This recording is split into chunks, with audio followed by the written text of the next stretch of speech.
dejó de salir. No está.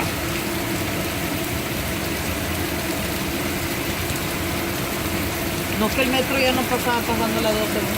Pues ya son las 5, güey.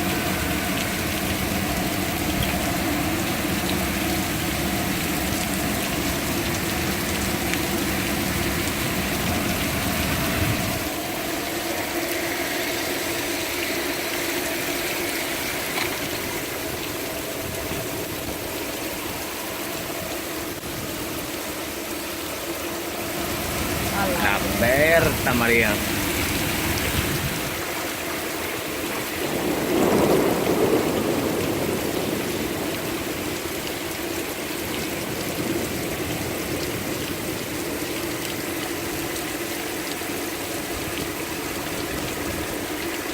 Qué bueno, y nos imaginamos que iba a caer el agua, ¿verdad?